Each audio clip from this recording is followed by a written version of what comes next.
বেসরকারি শিক্ষক নিয়োগের ক্ষেত্রে আলাদা কমিশন গঠনের সিদ্ধান্ত স্বাধীনতায় হস্তক্ষেপ বলছেন কমিটির সদস্যরা। স্বচ্ছতা নিশ্চিত করতে হবে সরকারকেই মত শিক্ষাবিদদের।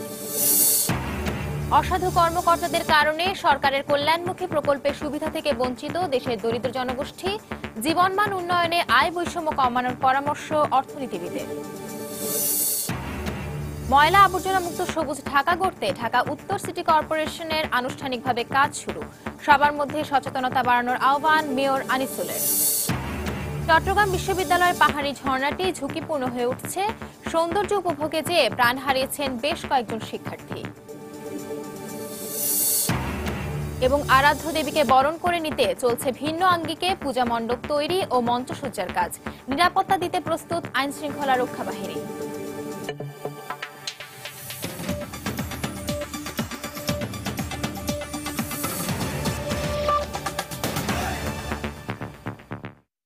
সময় সংবাদের সঙ্গে আছি আমি সঞ্জনা চৌধুরী। বেসরকারি শিক্ষক নিয়োগের ক্ষেত্রে আলাদা কমিশন গঠনের সিদ্ধান্তকে এসব প্রতিষ্ঠানের পরিচালনা কমিটির সদস্যরা স্বাগত জানালেও তাদের স্বাধীনতায় হস্তক্ষেপ করা হচ্ছে বলে মনে করছেন। তবে সরকার বলছে এর মাধ্যমে নিয়োগ প্রক্রিয়ার জটিলতা কমবে। আর শিক্ষাবিদরা বলছেন এক্ষেত্রে নতুন কমিশনের স্বচ্ছতাও নিশ্চিত করতে হবে সরকারকেই। শাফিন জাহিদের রিপোর্ট। দেশে এমপিওভুক্ত শিক্ষা প্রতিষ্ঠানের সংখ্যা প্রায় ৩০,০০০। মূলত এসব প্রতিষ্ঠানের পরিচালনা কমিটি অর্থাৎ গভর্নিং বডি পরিচালনা ও নিয়ন্ত্রণ করে শিক্ষক নিয়োগ সংক্রান্ত কার্যক্রম। আর এ প্রক্রিয়া নিয়ে প্রায়ই আর্থিক লেনদেনের অভিযোগ শোনা যায় অভিভাবক আর শিক্ষার্থীদের মুখে। সম্প্রতি শিক্ষা মন্ত্রণালয় থেকে সিদ্ধান্ত নেওয়া হয় শিক্ষক নিয়োগের ক্ষেত্রে বেসরকারি শিক্ষক নির্বাচন কমিশন নামে গঠন করা হবে আলাদা শিক্ষক নিয়োগ কমিশন। আর এ কমিশনই করবে শিক্ষক নিবন্ধন, পরীক্ষা গ্রহণ ও পরীক্ষা সংক্রান্ত সব কার্যক্রম। স্বাধীন কমিশন করে এমন সিদ্ধান্তকে পরিচালনা পরিষদের সদস্যরা স্বাগত জানালেও তারা উদ্বিগ্ন তাদের স্বাধীনতা খর্ব হবে ভেবে। আমাদের স্বাধীনতার উপরে একটু হাত দেওয়া হলো, এটা আমরা মনক্ষুণ্ণই হয়েছে, আমাদের খর্বই হয়েছে আমাদের পাওয়ার। কারণ একটা স্কুল কলেজের সরকার হলো গভর্নিং বডি। ভালো মেধাবী মানে টিচাররা স্কুলে আসতে পারে না। এই জন্য আমি এই প্রজ্ঞাপন জারি করছি যে এটাকে আমি স্বাগত জানাই। তবে শিক্ষাবিদরা বলছেন বাংলাদেশের প্রেক্ষাপটে এমন একটা কমিশন গঠন করার সিদ্ধান্ত সময় উপযোগী। তবে কমিশনের কর্মকাণ্ডে স্বচ্ছতা নিশ্চিত করতে হবে সরকারকে। শিক্ষা ক্ষেত্রে আমার মনে হয় যে এরকম ধরনের এমন কোন স্কোপ রাখা উচিত না যেখানে আপনার ঘুষ দিয়ে কেউ শিক্ষকতায় আসবে। এটা দূর করার জন্য যদি আপনার অধিকার আমার খর্ব করতে হয়, আমার তাও খর্ব করতে হয়। কারণ কমিশনই যদি আপনার দুর্নীতি আরম্ভ করে যদি শিক্ষক অ্যাপয়েন্টমেন্ট দেয় তাহলে কিন্তু উদ্দেশ্য সফল হবে না। কমিশন গঠন করার আগে বেসরকারি শিক্ষক নিবন্ধন, পরীক্ষা গ্রহণ ও প্রত্যয়ন বিধিমালা ২০০৬-এ আনা হবে কিছু সংশোধন। এক হিসেব বলছে দেশে প্রতি বছর বেসরকারি শিক্ষা প্রতিষ্ঠানগুলোতে শিক্ষক নিয়োগ দেওয়া হয় প্রায় ৩০,০০০। আর এই নিয়োগ প্রক্রিয়াটি যদি আলাদা কমিশন গঠনের মাধ্যমে সম্পন্ন করা যায় তাহলে একদিকে যেমন স্বচ্ছতা বজায় থাকবে, সেই সাথে মেধাসম্পন্ন জাতি গঠনে বাংলাদেশ এগিয়ে যাবে আরও এক ধাপ। এমনটাই মনে করছেন শিক্ষাবিদ আর সংশ্লিষ্ট মন্ত্রণালয়। শাফিন জাহিদ, সময় সংবাদ, ঢাকা। কালের বিবর্তনে দেশের মানুষের আয় বেড়েছে, উন্নত হয়েছে জীবনযাত্রার মান। তারপরও দারিদ্রতার অভিশাপ থেকে বেরিয়ে আসতে পারেনি অনেকে। অর্থনীতিবিদদের মতে দারিদ্র্য বিমোচনে সরকারের নানা কল্যাণমুখী প্রকল্প থাকলেও কিছু অসাধু কর্মকর্তার কারণে সুবিধা বঞ্চিত হচ্ছে দরিদ্র জনগোষ্ঠী। এছাড়া দেশের পিছিয়ে পড়া জনগোষ্ঠীর জীবনমান উন্নয়নে আয় বৈষম্য কমানোর প্রতিও জোর দেন অর্থনীতিবিদরা। সাদিকুর রহমানের রিপোর্ট। হালিমা বেগম, বয়স ৯০-এর ঘরে। জীবনের ক্রান্তিলগ্নে এসেও ক্ষুধার তাড়নায় প্রতিদিনই জীবিকার সন্ধানে রাস্তায় বের হন তিনি। থাকলে কাম হইবে কি, আচ্ছা তুই দেখা দিয়ে আন, ওই আমি সরকারি কিচ্ছু হই না। সুবিধাবঞ্চিত গ্রামাঞ্চলের অনেকেই ভাগ্য পরিবর্তনের আশায় কাজের সন্ধানে ঠাঁই নেন রাজধানীতে। বিশ্বব্যাংকের হিসেব অনুযায়ী দৈনিক ১০০ টাকার কম আয়ের মানুষকে দরিদ্র বলা হয়। খেটে খাওয়া মানুষের অনেকের আয় এর থেকে বেশি হলেও বাস্তবতাই বলে দেয় তারা দরিদ্র। কাম কাজ করা ফেলেও পয়সা পায় না হলে তো খাওয়ানো করতো। মাঝে মাঝে তো বাজার থাকে না, মনে করেন যে অনেক সময় না খায় থাকতে হয়। রাস্তা খাই না, লাগাবে ঘর বাড়ি নেই, কিছু নাই। খাট পালং কিংবা বিছানা নেই, খেয়ে না খেয়েই দিন কাটে তাদের। তারপরও নানাভাবে উপার্জনের মাধ্যমে প্রতিদিন সুখের সন্ধানে ছুটে চলেছেন এই বস্তির খেটে খাওয়া মানুষগুলো। দারিদ্র্য বিমোচনে সরকারি নানা কল্যাণ তহবিল থাকলেও তা থেকে বঞ্চিত অনেকে। তবুও জীবনের চাকা চলেছে আপন গতিতে। বুড়া মানুষ, আমি তো আর ইস্কা চালার পাই না, কোনো ভ্যান গাড়ি চালার পাই না, কোনো পেটের ভাত চালাই জাহান্না বাঁচাই আর কি করবো। অভাবের জন্যই তো আছে, আসে এই কষ্ট করে খাবার নাকছি। দারিদ্র্য বিমোচনে সরকারি পদক্ষেপগুলোর সঠিক তদারকির প্রয়োজন বলে মনে করেন এই অর্থনীতিবিদ। তুলনামূলকভাবে যে দারিদ্র্য, সেই দারিদ্র্য কিন্তু বাংলাদেশে কমছে না, বরং বাড়ছে। সেটা হলো ইনইকুয়ালিটি বা বৈষম্য। যেই টাকাগুলো সরকার কল্যাণমূলক তহবিল হিসাবে দিচ্ছে, সেগুলো যাদের মাধ্যমে দিচ্ছে, যেই পথে দিচ্ছে, সেই পথে কতগুলো দুর্নীতিবাজ লোক থাকার কারণে সেই টাকাগুলো বাইরে চলে যাচ্ছে। আর আরেকটা হচ্ছে যে কল্যাণমূলক ভাতা যেগুলো দেওয়া হচ্ছে, সেগুলো এফিশিয়েন্টলি এবং দক্ষতার সঙ্গে। পিছিয়ে পড়া জনগোষ্ঠীর জীবনমান উন্নয়নে বৈষম্য কমিয়ে আনার প্রতিও জোর দেন তিনি। দারিদ্র্যের হার আর 25% থাকবে না। সাদিকুর রহমান, সময় সংবাদ, ঢাকা। পদ্মা সেতু প্রকল্প দ্রুত বাস্তবায়ন, এর জন্য বিভিন্ন মন্ত্রণালয়ের সহযোগিতা নিশ্চিত করা এবং কাজের অগ্রগতি সরেজমিনে দেখার জন্য মন্ত্রিপরিষদ সচিবের সভাপতিত্বে মাওয়া একটি সভা অনুষ্ঠিত হচ্ছে। সেখানে আছেন আমাদের রিপোর্টার সালাউদ্দিন সুমন। সভার বিস্তারিত জানতে সরাসরি চলে যাচ্ছি তার কাছে। সুমন। সঞ্জনা, আপনি জেনে থাকবেন যে সচিবদের একটি বৈঠক হয় বছরে একবার। সেখানে সব সচিবরা, সব মন্ত্রণালয়ের যে সচিবরা আছেন তারা সবাই সেখানে উপস্থিত থাকেন। তো এই বৈঠকটি সাধারণত ঢাকাতেই এতদিন পর্যন্ত হয়ে এসেছে।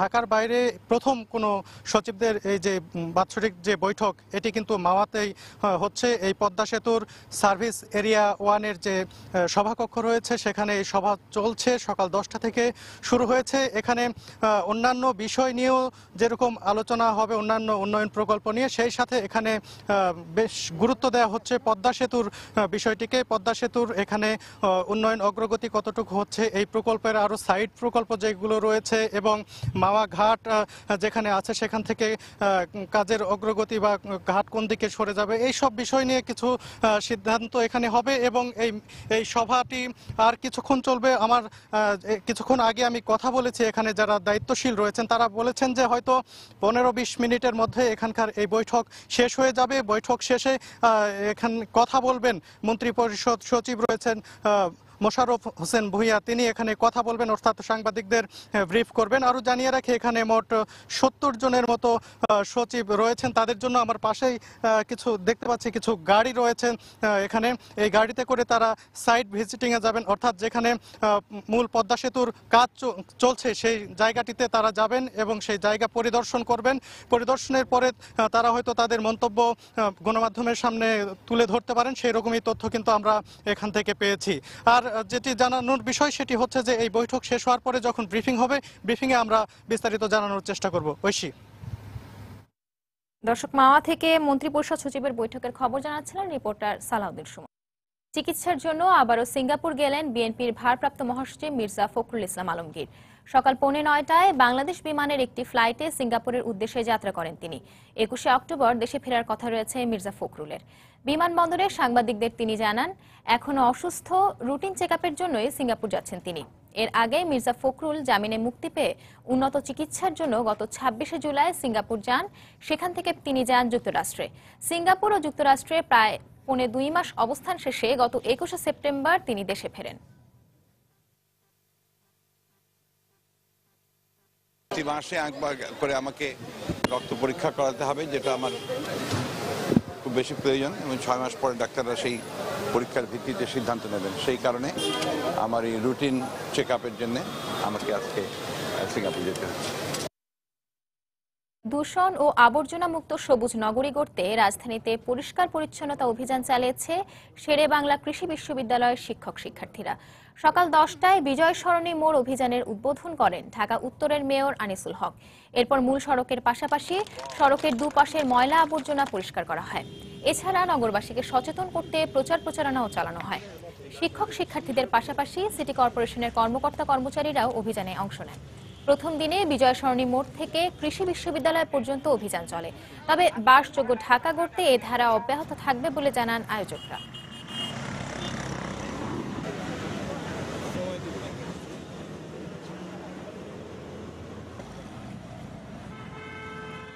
মানুষকে সচেতন করার জন্য আমরা আজকে এই রাস্তায় সব ময়লাগুলো তারা ফেলছে, আমরা এখন পরিষ্কার করে তাদেরকে চোখে আঙ্গুল দিয়ে বুঝিয়ে দিচ্ছি আর রাস্তায় ময়লা ফেলবেন না।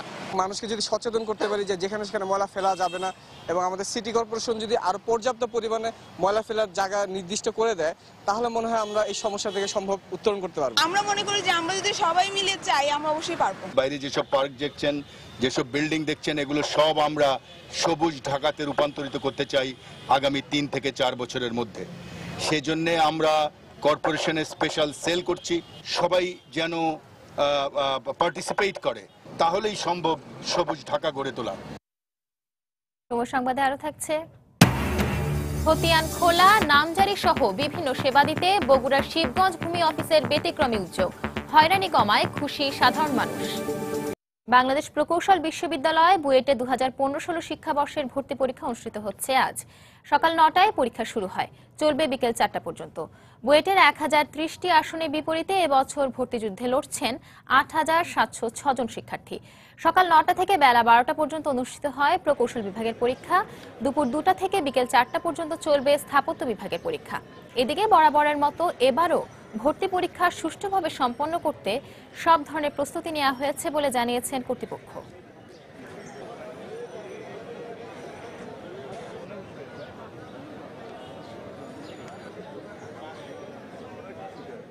পৌনে 8টার দিকে আসছি, সব ঠিক মতোই চলতেছে। প্রস্তুতি মোটামুটি, আমার মেয়ে আসছে। বুয়েটের ব্যাপারে আমরা আশাবাদী যে এখানে মেডিকেলের মতো কোনো সমস্যা হবে না, প্রশ্নপত্রের কোনো ঘটনা ঘটবে না আশা করছি। ব্যবস্থাপনা এখন পর্যন্ত যেটা মনে হচ্ছে ভালো মনে হচ্ছে। সবকিছু সুষ্ঠুভাবে সম্পন্ন হয়েছে, আমাদের সমস্ত অ্যারেঞ্জমেন্ট, এবং ছাত্রীরা সুন্দরভাবে পরীক্ষা দিচ্ছে। আশা করছি সবকিছু ম্যানেজমেন্ট সুন্দরভাবে সম্পন্ন হবে, এবং অন্যান্যবারের চাইতে এবার আমরা সবকিছু পরিবেশ সুষ্ঠু এবং আল্লাহর রহমতে সবকিছু আমরা উইদিন কন্ট্রোল, এটা আমরা ফিল করতেছি। বুয়েটের প্রকৌশল বিভাগের ভর্তি পরীক্ষা শেষ হয়েছে কিছুক্ষণ আগে। এই মুহূর্তে বুয়েট ক্যাম্পাসে আছেন আমাদের রিপোর্টার শেখ জায়েদ। সবশেষ খবর জানতে সরাসরি চলে যাচ্ছি তার কাছে। জায়েদ,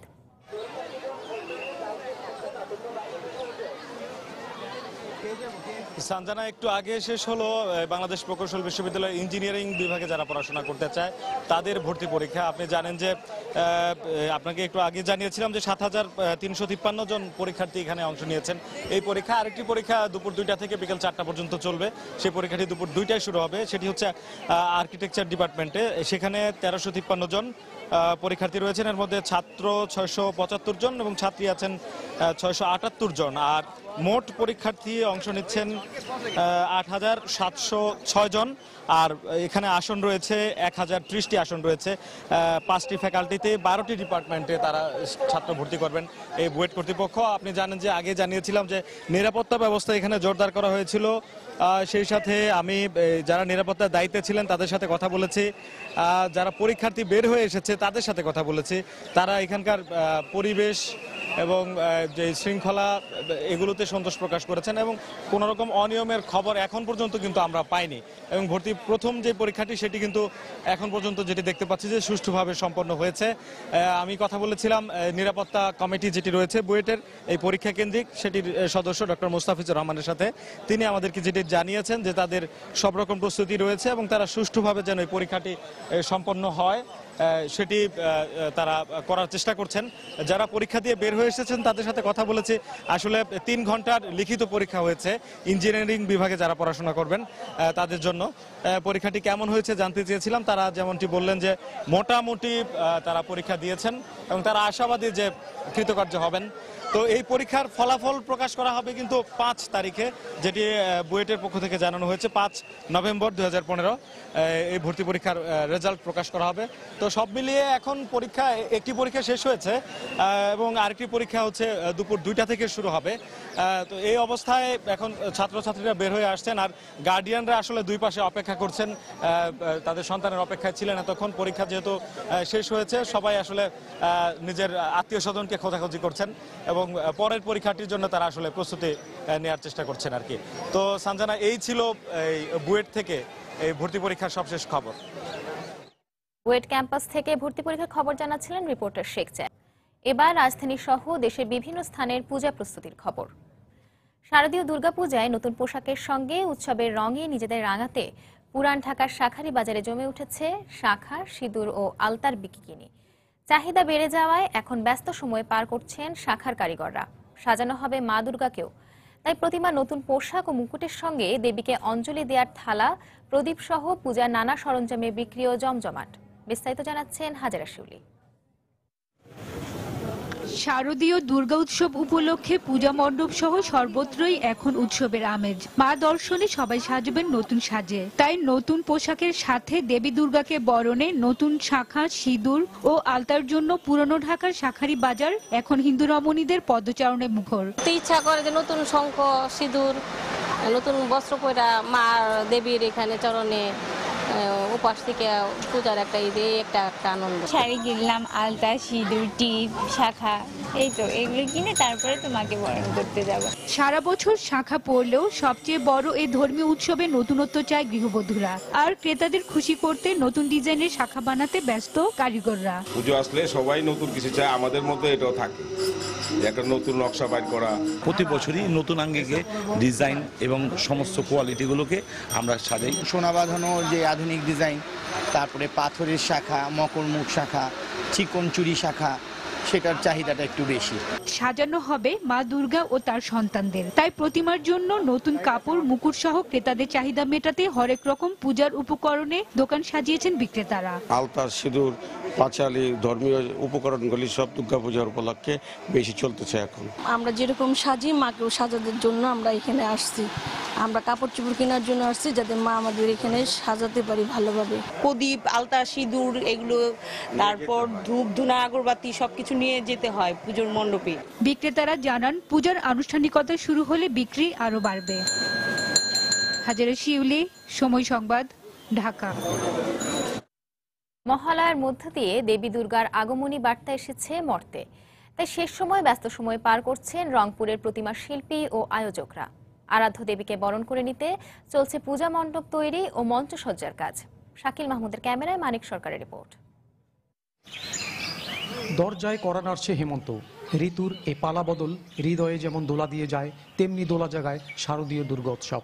উৎসবকে রাঙিয়ে তুলতে শেষ সময়ে ব্যস্ত এখন প্রতিমা শিল্পীরা, আর তাই মনের মাধুরী মিশিয়ে নিপুণ হাতে গড়ে তুলছেন দুর্গতি নাশিনী দুর্গার প্রতিমা। আমার প্রতিমা 6টা, 6 জায়গায়, রংপুরে 3টা, আপনার নীলবেমারিতে 1টা, হাতিবান্ধায় 2টা। শাড়ি পরাইতে হবে, অলংকার পরাইতে হবে, সেই জন্য ব্যস্ত আছি। প্রতিবারের মতো এবারও ভিন্ন ভিন্ন আঙ্গিকে আকর্ষণীয় মণ্ডপ তৈরির পরিকল্পনা নিয়েছেন আয়োজকরা। আর পূজা উদযাপন পরিষদের নেতারা জেলার ঝুঁকিপূর্ণ মণ্ডপে প্রশাসনের সহযোগিতা চেয়েছেন। এবার মোটামুটি রংপুরে বিভিন্ন ধরনের আইটেমের উপরে কাজ হচ্ছে, থিমের উপরে কাজ হচ্ছে। আমরা সকল ব্যাপারে জেলা প্রশাসন এবং ঊর্ধ্বতন কর্তৃপক্ষের সাথে আলোচনা করেছি। ঝুঁকিপূর্ণ সহ প্রত্যেকটা পূজা মণ্ডপে সেভাবে নিরাপত্তা ব্যবস্থা করবেন তার আশ্বাস দিয়েছেন। অন্যদিকে জেলা প্রশাসনের পক্ষ থেকে আইন শৃঙ্খলা সহ সব ধরনের প্রস্তুতির কথা জানায় জেলা প্রশাসন। নিরাপত্তার ব্যাপারে পর্যাপ্ত ব্যবস্থা সরকারের পক্ষ থেকে নেওয়া হয়েছে, আমাদের জেলা প্রশাসনের পক্ষ থেকেও নেওয়া হয়েছে। রংপুর জেলার 8টি উপজেলায় এবার 838টি পুজো মণ্ডপে শারদীয় দুর্গোৎসব অনুষ্ঠিত হবে।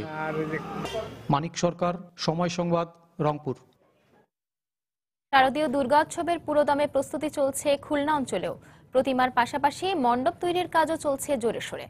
আবার আগে ভাগে দুর্গোৎসবের প্রস্তুতি শেষ হওয়ায় উৎসব মুখর পরিবেশ বিরাজ করছে এই অঞ্চলের সনাতন ধর্মাবলম্বীদের মাঝে। বিস্তারিত জানাচ্ছেন তরিকুল ইসলাম। দেবী আসছে, তাই দিনরাত চলছে প্রতিমা তৈরির কাজ। দেবীকে বরণ করতে খুলনা, যশোর, সাতক্ষীরা ও বাগেরহাট জেলার সব মন্দিরে প্রতিমা তৈরির কাজ শুরু হয়েছে। এর মধ্যে যশোরের কেশবপুর উপজেলার ভেরচির নিমতলার নাট মন্দিরে 700 প্রতিমা তৈরির কাজ ইতোমধ্যে শেষ হয়েছে। দৃষ্টিনন্দন রঙের ছোঁয়ায় শিল্পীরা রাঙিয়ে তুলছেন প্রতিমা দেবীকে। এছাড়া প্রথমবারের মতো আধুনিক প্রযুক্তির ছোঁয়ায় দুর্গার মর্তধামে ঘোড়ায় চেপে আসা ও দোলায় চড়ে যাওয়া, রাবণকে বধ এবং গণেশের দুধ খাওয়ানোর দৃশ্য দেখা যাবে। দুর্গা, লক্ষ্মী, সরস্বতী এক এক কালারের ডিজাইন করা আছে। মাটির প্রতিমা আরতি করবে, প্লাস মানে দর্শকের দিকে ঘুরে ঘুরে আর কি, এমন একটা আকর্ষণ। তারপরে গণেশের দুধ খাওয়ানো। দুর্গোৎসবকে সার্বজনীন করতে নিজেদের প্রস্তুতির কথা জানায় মন্দির কর্তৃপক্ষ। পুজো পরবর্তী যে উৎসব, এই উৎসবটাকে কিন্তু খুব ভীষণভাবে আমরা সম্মিলিতভাবে ভাগাভাগি করে নিই। হিন্দুরা যতখানি মোটামুটি এই মন্দিরের প্রতি আমরা আন্তরিক, তার থেকে আমার এলাকার যে মুসলমান ভাইয়েরা আছে তারা যথেষ্ট আমাকে সহযোগিতা, এমনকি আপনি দেখেন অনেক পিলারে মুসলমানদের নাম আছে। খুলনা রেঞ্জ পুলিশ সূত্রে জানা যায়, প্রতিটি মণ্ডপে পুলিশ, আনসার ও গোয়েন্দা নজরদারির পাশাপাশি স্বেচ্ছাসেবকরাও দায়িত্ব পালন করবে। তাদের ভলান্টিয়ার, আনসার এবং পুলিশের সমন্বয়ে আমরা নিরাপত্তা আমাদের থাকবে। আর দ্বিতীয়ত হলো পুজোর ষষ্ঠী থেকে একদম দশমী পর্যন্ত, বিসর্জন পর্যন্ত আমাদের স্পেশাল আপনার অ্যারেঞ্জমেন্ট থাকবে। এবার খুলনা বিভাগের 10 জেলায় 4000-এরও বেশি স্থানে দুর্গাপূজা অনুষ্ঠিত হবে। এর মধ্যে খুলনা মহানগরীর 110টি স্থান রয়েছে। তরিকুল ইসলাম, সময় সংবাদ, খুলনা। ভূমি অফিসে কাজ করতে গিয়ে বিড়ম্বনায় পড়তে হয় না, এরকম ভূমি অফিস দেশে খুঁজে পাওয়া কঠিন। কিন্তু অসংখ্য প্রতিকূলতার মধ্যে ভালো কাজের উদাহরণ বগুড়া জেলার শিবগঞ্জ উপজেলা ভূমি অফিস। এখানে খতিয়ান তোলা, নামজারি সহ ভূমি অফিসের বিভিন্ন সেবা পেতে সাধারণ মানুষের হয়রানি কমাতে নেওয়া হয়েছে ব্যতিক্রমী উদ্যোগ, যা সুফল পেয়ে এলাকার সাধারণ মানুষও অনেক খুশি। প্রিন্স আরেফিনের তোলা ছবিতে বিস্তারিত তানিন মেহেদি রিপোর্টে। বিভিন্ন জটিলতার কারণে দেশের অন্য ভূমি অফিসগুলোর মতোই শিবগঞ্জ উপজেলায়ও সেবা পেতে দুর্ভোগ পোহাতে হতো স্থানীয়দের। কিন্তু 2014 সালে সুপরিবর্তন সম্ভব স্লোগানে কায়জান ধারণা থেকে দুর্ভোগ কমাতে বেশ কিছু উদ্যোগ নেওয়া হয় উপজেলার ভূমি অফিসে। এর মধ্যে রয়েছে সাধারণ মানুষের সেবা নিশ্চিত করতে হেল্প ডেস্ক স্থাপন, সার্ভিস আমব্রেলা স্থাপন, রেকর্ড রুম সমৃদ্ধ করা, খাস জমির সীমানা নির্ধারণ করা সহ আরো অনেক কিছুই। আগে যেমন হয়তো অনেক ঘোরাফেরা করা লাগতো, অনেক সময় নষ্ট হতো, এখন আর সেই সময় নষ্ট হচ্ছে না। আগে আমরা আসে এমনি ঘরের ভিতরে নয় বারান্দায় বসে থাকছি বা এমনি পাকার বাইরে বসে থাকছি, এরকম থাকছি। আমার বসার জায়গা টাকা আছে। এখানে আমরা আমাদের কাজের কোনো ডিস্টার্ব হয় নাই, এখানে আমরা ভালোভাবেই কাজ পাইছি। ভূমি অফিসের পুরনো চিত্র পাল্টাতে প্রতিকূল পরিস্থিতির মোকাবেলা করতে হয়েছে বলে জানালেন তৎকালীন সহকারী ভূমি কমিশনার। যখনই কোনো বিষয় উপস্থাপন করা হতো তখনই প্রথম বাধা আসতো আমার সহকর্মীদের কাছ থেকে। তারা মনে করতেন যে তাদের ওয়ার্কলোড বেড়ে যাবে। আমি তাদেরকে প্রথমে এইটুকু আস্থায় আনতে সক্ষম হয়েছিলাম যে আসলে এর মাধ্যমে তার কাজ বরঞ্চ কমে যাবে। প্রতি বুধবারে আমি 2 ঘন্টা করে গণশুনানি নিতাম এবং দূর দূরান্ত থেকে কোনো মানুষ যদি আমাকে তার ইমেইল বা ফেসবুকে জানাতো, সেটাকে আমরা অ্যাকনলেজমেন্টের ভিতরে নিয়ে আসতাম এবং কোনো অভিযোগ পেলে তাৎক্ষণিকভাবে এটাকে ইনকোয়ারি করে দেখা হতো। সেবা বাড়াতে খুব শিগগিরই ডিজিটাইজেশনের ব্যবস্থা হাতে নেওয়া হচ্ছে বলে জানিয়েছেন এখানকার বর্তমান সহকারী ভূমি কমিশনার। তার মতে এটা চালু করা সম্ভব হলে ঘরে বসে মোবাইল ফোনের মাধ্যমে ভূমি বিষয়ক নানা তথ্য পাবেন সাধারণ জনগণ। আমাদের অ্যাপ্লিকেশন বেসড ওয়েবসাইট সেটা হয়ে গেছে, প্রায় 70,000 খতিয়ানে স্ক্যানিং হয়ে গেছে, সেগুলো আপলোড হচ্ছে। SMS সার্ভিস দিব আর কি সেবা প্রার্থীদের, নামজারি বা মিস কেস যে কোনো বিষয়ে যখন যেটা হবে তাদেরকে আমরা SMS অ্যালার্টের মাধ্যমে জানিয়ে দেব। কায়জান ধারণার সাফল্যের পর বর্তমানে শিবগঞ্জ উপজেলা ভূমি অফিসকে রাজশাহী বিভাগের অন্যান্য উপজেলাও মডেল হিসেবে গ্রহণ করেছে। তানিন মেহেদি, সময় সংবাদ, শিবগঞ্জ। জয়পুরহাটে গুলিবিদ্ধ হয়ে একজন নিহত হয়েছেন। পুলিশ বলছে বন্দুকযুদ্ধ। পুলিশ জানায় গত রাত 10টার দিকে সদর উপজেলার কোমরগ্রাম এলাকায় রাস্তায় গাছ ফেলে ডাকাতির চেষ্টা করে একদল দুর্বৃত্ত। খবর পেয়ে টহল পুলিশের একটি দল ঘটনাস্থলে যায়। টের পেয়ে পুলিশকে লক্ষ্য করে গুলি ছোড়ে দুর্বৃত্তরা। আত্মরক্ষার্থে পুলিশও পাল্টা গুলি চালায়। এতে রেজাউল নামে ডাকাত দলের এক সদস্য আহত হয়। গুরুতর অবস্থায় তাকে প্রথমে জয়পুরহাট সদর হাসপাতালে নেওয়া হয়। অবস্থার অবনতি হলে বগুড়া শহীদ জিয়াউর রহমান মেডিকেল কলেজ হাসপাতালে নেওয়া হলে কর্তব্যরত চিকিৎসক তাকে মৃত ঘোষণা করেন। পুলিশকে দেখে ডাকাত দল এলোপাথারিভাবে গুলি ছোড়ে, পুলিশও পাল্টা গুলি ছোড়ে।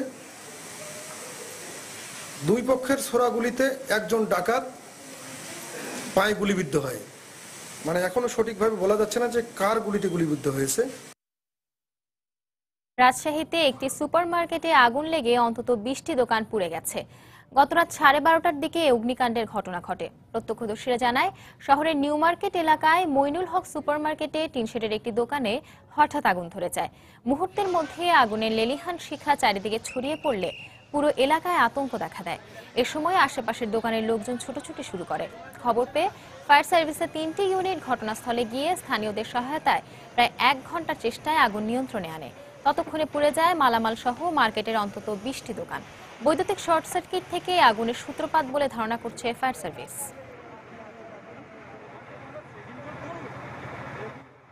আগুনটা একটু বড় হওয়ার কারণে আমাদের সঙ্গে সঙ্গে বিশেষ পানিবাহী গাড়ি এবং আরো একটা পানিবাহী গাড়ি আসে এখানে এবং অল্পক্ষণের মধ্যে আগুনটা নিয়ন্ত্রণে আসে। ধারণা করা যায় যে ইলেকট্রিক শর্ট সার্কিট থেকে আগুনটা লেগেছে। ঝুঁকিপূর্ণ হয়ে উঠছে চট্টগ্রাম বিশ্ববিদ্যালয়ের নয়নাভিরাম পাহাড়ি ঝর্ণাটি। এই ঝর্ণার নৈসর্গিক সৌন্দর্য উপভোগ এবং পানিতে গোসল করতে নেমে বিভিন্ন সময় প্রাণ হারিয়েছেন বেশ কয়েকজন বিশ্ববিদ্যালয়ের শিক্ষার্থী। সবশেষ গত সোমবার ঝর্ণায় গোসল করতে নেমে প্রাণ হারিয়েছেন 2 জন শিক্ষার্থী। আর এরপরে ঝর্ণা এলাকাটিকে ঝুঁকিপূর্ণ হিসেবে ঘোষণা করে শিক্ষার্থীদের চলাচল নিষিদ্ধ করেছেন বিশ্ববিদ্যালয় কর্তৃপক্ষ। বিস্তারিত জানাচ্ছেন পার্থপ্রতিম বিশ্বাস। পাহাড়ের মধ্যে প্রাকৃতিক সৌন্দর্যমণ্ডিত এক অনন্য ক্যাম্পাস চট্টগ্রাম বিশ্ববিদ্যালয়। এই পাহাড়ের মধ্যে প্রাকৃতিকভাবে সৃষ্টি হয়েছে পাহাড়ি ঝর্ণা, কিন্তু অসাধারণ এই নৈসর্গিক সৌন্দর্য উপভোগ করতে গিয়ে বিভিন্ন সময়ে প্রাণ হারিয়েছে বিশ্ববিদ্যালয়ের কয়েকজন শিক্ষার্থী।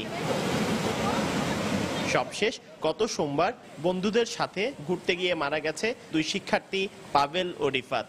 শুধু মৃত্যু নয়, এলাকাকে ঘিরে নানা অপরাধমূলক কর্মকাণ্ডের কথা স্বীকার করলেন বিশ্ববিদ্যালয়ের উপাচার্য। দুষ্ট ব্যক্তিরা, দুষ্ট লোকেরা সেগুলো ওত পেতে থাকে, কখন সেখানে কেউ যাবে, তাকে ছিনতাই করবে। এই জন্য অনেক ঘটনা অতীতে ঘটেছে। অনেকটা দুর্গম এলাকা হওয়ায় পাহাড়ি ঝর্ণা এলাকাটিতে লোকজনের আনাগোনা একেবারে নেই বললেই চলে।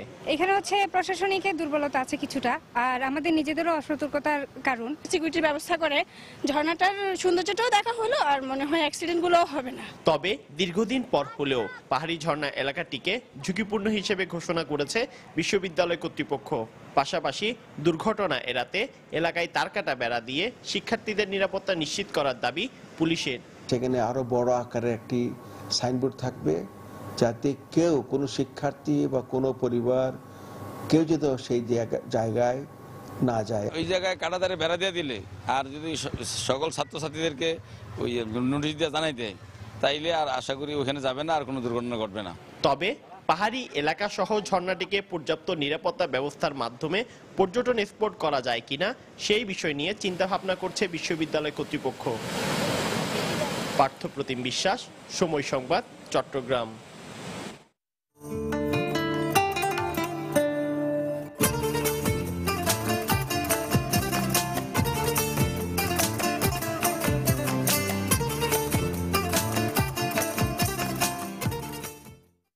দেশের বেশিরভাগ শিক্ষা প্রতিষ্ঠানের শিক্ষকরা বয়ঃসন্ধিকালীন বিষয় সম্পর্কে আলোচনা করতে সংকোচ বোধ করেন। বরগুনা জেলার শিক্ষকরাও এর ব্যতিক্রম নন। আবার বিশ্ববিদ্যালয়ের স্যানিটেশন ব্যবস্থাও ভোগান্তির সৃষ্টি করে। তবে শিক্ষকদের দৃষ্টিভঙ্গিতে পরিবর্তন আনার আহ্বান জেলা প্রশাসনের। বরগুনা থেকে এম এ আজিমে পাঠানো তথ্য, এস এম সিফাতে তোলা ছবিতে ডেস্ক রিপোর্ট। বিদ্যালয়ের গতানুগতিক পাঠদান আর ভীতির কারণে শিক্ষকদের কাছে নিজেদের সমস্যার কথাগুলো বলার সুযোগ পাচ্ছেন না শিক্ষার্থীরা। পাঠ্য বইয়ে বয়ঃসন্ধিকালীন বিষয় থাকলেও এড়িয়ে যাচ্ছেন শিক্ষকরা। এতে অজানা অনেক প্রশ্নের জবাব থেকে যাচ্ছে আড়ালে। তো এই সময় আমাদের মনের মাঝে অনেক প্রশ্ন জাগে, প্রশ্নগুলোর সঠিক উত্তর আমরা স্যারদের কাছ থেকে জানতে পাই না। অনেক সময় আমাদের স্যারেরা এই বিষয়ে আলোচনা করতে চায় না, তারা এড়িয়ে যায়। ম্যাডামরা থাকলে তাদেরকে বলা যায়, কিন্তু স্যারদের কাছে বললে তো তারা তো আর এই বিষয়টা বুঝতে চাইবে না। বেশিরভাগ বিদ্যালয়ে মেয়েদের জন্য আলাদা টয়লেটের ব্যবস্থা না থাকায় বিপাকে পড়েন তারা।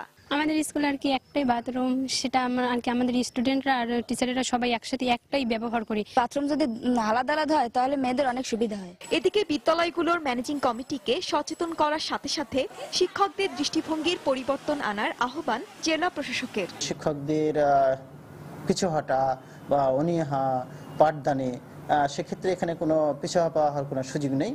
বয়ঃসন্ধিকালের সঠিক তথ্য কিশোর কিশোরীদের জানাতে মাধ্যমিক বিদ্যালয়ের শারীরিক শিক্ষা বইয়ে বয়ঃসন্ধিকালীন বিষয় থাকলেও শিক্ষকরা তা এড়িয়ে যাচ্ছেন।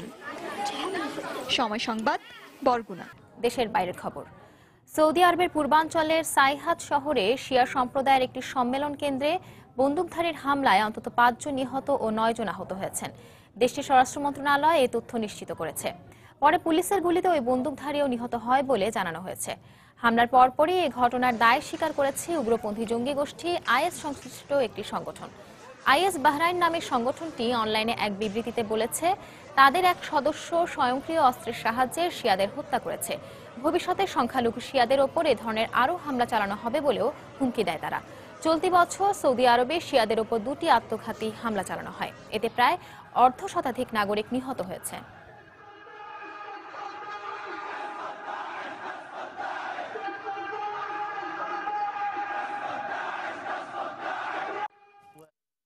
2 সপ্তাহ আগে আফগানিস্তানের কুন্দুজে মার্কিন বিমান হামলায় ক্ষতিগ্রস্ত হাসপাতালটিতে মার্কিন যানবাহন ঢুকে প্রমাণ নষ্ট করছে বলে অভিযোগ উঠেছে। এমএসএফ এর বরাতে শনিবার এ খবর জানায় আন্তর্জাতিক সংবাদ মাধ্যম। সংগঠনটি বলেছে, আগে না জানিয়ে মার্কিন নেতৃত্বাধীন ন্যাটো বাহিনী ভারী অস্ত্র ও যানবাহন নিয়ে হাসপাতালের ভেতরে ঢুকে পড়ে। এতে হাসপাতালের ব্যাপক ক্ষয়ক্ষতি হয় ও প্রমাণ নষ্ট হয় বলে দাবি এমএসএফ এর।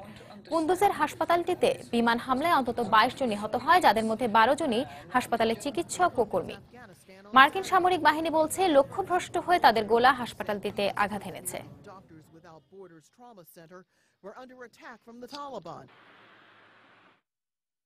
বুন্দেসলিগার খবর। মেইনজের মাঠে স্বাগতিকদের 2-0 গোলে হারিয়েছে জার্মান জায়ান্ট বরুসিয়া ডর্টমুন্ড। ফলে টেবিলে 20 পয়েন্ট নিয়ে শীর্ষে থাকা ক্লাব বায়ার্ন মিউনিখের চেয়ে এখন মাত্র 4 পয়েন্ট দূরে ডর্টমুন্ড। মেইনজের কোফাইস অ্যারেনায় 34,000 দর্শক থাকে। মুন্ডের জার্মান মিডফিল্ডার মার্কো রিউস, আর্মেনিয়ার মিডফিল্ডার হেনরিক, আর তাতেই জয় নিয়ে মাঠ ছাড়েন থমাস টাচেলের দল। স্প্যানিশ লা লিগার খবর। আন্তর্জাতিক ম্যাচের বিরতি শেষে আজ মাঠে নামছে স্প্যানিশ ক্লাবগুলো। সান্টিয়াগো বার্নাব্যুতে রিয়াল মাদ্রিদ খেলবে লেভান্তের বিপক্ষে। ম্যাচটি শুরু হবে রাত 8টায়। এদিকে রাত 12:30টায় বর্তমান চ্যাম্পিয়ন বার্সেলোনা আতিথ্য দেবে রায়ো ভায়াকানোকে। এছাড়া সোভিয়ের প্রতিপক্ষে এবার লা লিগায় পয়েন্ট টেবিলে বরাবরই আধিপত্য থাকে রিয়াল মাদ্রিদ, বার্সেলোনা কিংবা অ্যাটলেটিকো মাদ্রিদের। কিন্তু এবারের মৌসুমে জায়ান্ট ক্লাবগুলোর আধিপত্য ভেঙে এখনো শীর্ষস্থান ধরে রেখেছে ভিয়ারিয়াল। এবার সেই শীর্ষস্থান দখল করতে চায় রিয়াল মাদ্রিদ। নিজেদের মাঠ সান্তিয়াগো বার্নাব্যুতে লেভান্তেকে হারাতে পারলে ভিয়ারিয়ালকে টপকে শীর্ষস্থানে উঠে যাবে রাফায়েল বেনিতেজের শিষ্যরা। এরই মধ্যে ইতিহাসে প্রথমবারের মতো ইউরো চূড়ান্ত পর্বে উঠেছে গ্যারেথ বেলের ওয়েলস। রোনালদোর পর্তুগালও নিশ্চিত করেছে মূল পর্ব, তাই বেশ ফুরফুরে মেজাজে থাকবেন এই দুই তারকা। তবে ক্রিস্টিয়ানো রোনালদোর ফর্ম নিয়ে কিছুটা চিন্তায় আছেন কোচ রাফা বেনিতেজ। লা লিগায় শেষ 4 ম্যাচে গোল পাননি CR7, তবে প্রতিপক্ষ লেভান্তে হওয়ায় গোল খরা কাটানোর দারুণ একটা সুযোগ রোনালদোর সামনে। কেননা লা লিগায় লেভান্তের বিপক্ষে শেষ 7 ম্যাচে জয় আছে মাদ্রিদিস্তানদের। যদিও দলের বেশ কিছু ফুটবলারের ইনজুরি নিয়ে কিছুটা চিন্তায় আছেন রিয়াল কোচ রাফা বেনিতেজ, তবে করিম বেনজেমার শেষ 7 ম্যাচে 6 গোলের রেকর্ড কিছুটা হলেও স্বস্তি দেবে কোচকে। এদিকে আরেক ম্যাচে ঘরের মাঠ নু ক্যাম্পে রায়ো ভায়াকানোকে আতিথ্য দেবে লিগের বর্তমান চ্যাম্পিয়ন বার্সেলোনা। প্রতিপক্ষ খুব একটা কঠিন না হলেও বেশ চিন্তায় আছে কাতালানরা, কেননা লা লিগায় শেষ 3 ম্যাচের 2টিতে হেরে হাতছাড়া হয়েছে পয়েন্ট টেবিলের শীর্ষস্থান। 7 ম্যাচ শেষে 15 পয়েন্ট পেলেও গোল গড়ে পিছিয়ে থাকায় টেবিলের 4 নম্বরে আছে লুই এনরিকের শিষ্যরা। তার উপর যোগ হয়েছে ইনজুরি সমস্যা, যার কারণে দলের গুরুত্বপূর্ণ 2 সদস্য লিওনেল মেসি ও আন্দ্রেস ইনিয়েস্তাকে পাবে না বার্সেলোনা। তবে লুই এনরিককে স্বস্তি দেবে ভায়াকানোর বিপক্ষে বার্সার রেকর্ড। এই 2 দলের শেষ 9 সাক্ষাতে শতভাগ জয় রেকর্ড বার্সেলোনার। পাশাপাশি কাতালানরা করেছে 40টি গোল, আর মেসি না থাকলেও সুয়ারেজ নেইমাররা তো আছেনই। তাই আত্মবিশ্বাস ফিরে পেতে ভায়াকানোর বিপক্ষে বড় জয় তুলে নেয়াই লক্ষ্য বার্সেলোনার। সাজিদ মুস্তাহিদ, সময় সংবাদ। লিগ 1 এর খবর। ফরাসি লিগের ম্যাচে টেবিলের তলানির দল বাস্তিয়ার বিপক্ষে মাঠে নামতে যাচ্ছে ফরাসি জায়ান্ট প্যারিস সেন্ট জার্মেই। ম্যাচটি শুরু হবে বাংলাদেশ সময় আজ রাত 9টায়। একদিকে 23 পয়েন্ট নিয়ে এবারের লিগে টেবিলের 1 নম্বরে অবস্থান করছে পিএসজি, অন্যদিকে বাস্তিয়ার অবস্থান 10 পয়েন্ট নিয়ে টেবিলের 13 নম্বরে। এছাড়া বাস্তিয়ার শেষ 5 ম্যাচে জয়ের রেকর্ডও মাত্র 1টিতে, যেখানে ফরাসি জায়ান্ট পিএসজি জয়ের সংখ্যা 4টি। এছাড়া 2 দলের হেড টু হেড লড়াইয়ের পরিসংখ্যানেও এগিয়ে লরা ব্লার দল। শেষ 5 ম্যাচে 4টিতেই জয় পেয়েছে তারা। তাই লিগের 10ম ম্যাচে বাস্তিয়ার বিপক্ষে জয় তুলে নিয়ে টেবিলে নিজেদের অবস্থান আরো শক্ত করতে চাইবে মারিয়া ইব্রাহিমোভিচরা।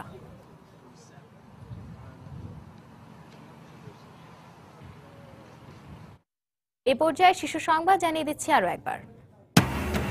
বেসরকারি শিক্ষক নিয়োগের ক্ষেত্রে আলাদা কমিশন গঠনের সিদ্ধান্ত স্বাধীনতায় হস্তক্ষেপ, বলছেন কমিটির সদস্যরা। স্বচ্ছতা নিশ্চিত করতে হবে সরকারকেই মত শিক্ষাবিদদের। অসাধু কর্মকর্তাদের কারণে সরকারের কল্যাণমুখী প্রকল্পের সুবিধা থেকে বঞ্চিত দেশের দারিদ্র জনগোষ্ঠী। জীবনমান উন্নয়নে আয় বৈষম্য কমানোর পরামর্শ অর্থনীতিবিদদের।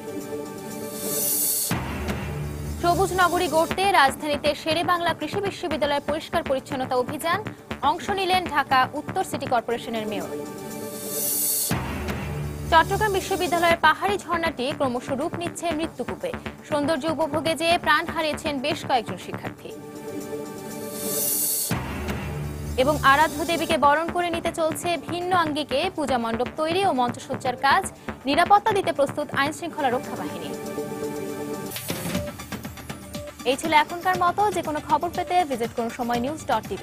যে কোনো বাংলা লিংক, রবি ও সিটিসেল নম্বর থেকে সময় সংবাদের খবর, অনুষ্ঠান সম্পর্কে জানতে এবং যে কোনো তথ্য সময় সংবাদকে জানাতে ডায়াল করুন 16242 নম্বরে।